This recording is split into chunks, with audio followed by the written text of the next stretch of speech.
რომელიც დღეს მაქვს ჩემი ცხოვრების ერთ-ერთი მნიშვნელოვანესი დეტალია, ასე ვთქვათ, რომელიც სოხუმიდან გადმომყვა და წლების მერე უკვე სხვანაირად ფიქრობ დაფასებ ამ ყველაფერს. ისტორია არის შემდეგი.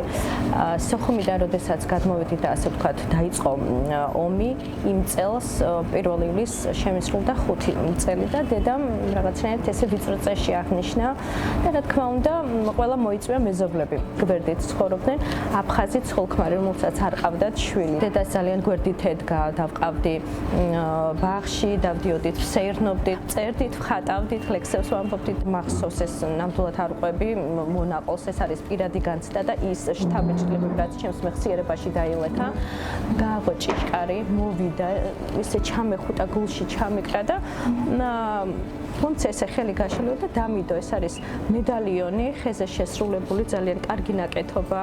იმ დროს ნამდვილად ისე კარგად გამოვიყურებოდა და წლებმა ალბათ თავისი გააკეთა და რა თქმა უნდა სახე პირვანდელი არ აქვს და შეცვლილია და მითხრა რომ აი ჩვენო რომ ხატავთო, კიო ლექსებსაც ვსწავლოთ მღერითო, მაგრამ აი მინდაო რომ რაღაცნაირად ხატრობაში დამინახა, არ ვიცი ხო რაღაცა სასწაულები რო ხდება. ხატრობა რა თქმა უნდა 5 წლის ბავშვმა ნამდვილად ვერ გავიგე იმ მომენტში, მაგრამ შევპირდი რომ აუცილებლად დავხატავდი და მხატვრობაში ვიქნებოდი.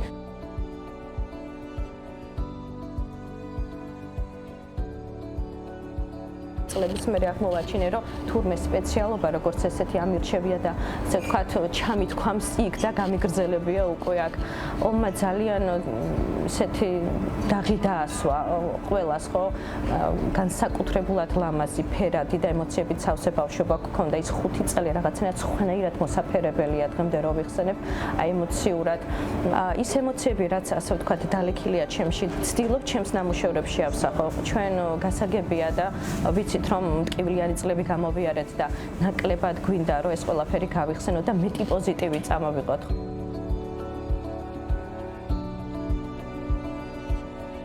მე მაქვს დღეობით ის ასე ვთქვათ შესაძლებლობები და სპეციალობა, რომ ის ყველაფერი რაც მახსოვს ავსახო და პოზიტიური კუთხით წარმოვაჩინო. ჩვენ ნამდვილად ავიღალეთ ხო ცრემლებით, ამდენი ნერვიულობით და მგონია რომ ის გაშავთეთრებული კადრები ჩვენ ვისაც გვაქვს ამის პოტენციალი და საშუალება გავაფერადოთ და ლეიტმოტივად ნამდვილად ძდევ ჩემს ნამუშევრებში იკითხება და ყოველ შემთხვევაში ვცდილობ რომ ეს ყველაფერი ესე დადებითი კუთხით და მონატრებით ასე ვთქვათ ავსახო.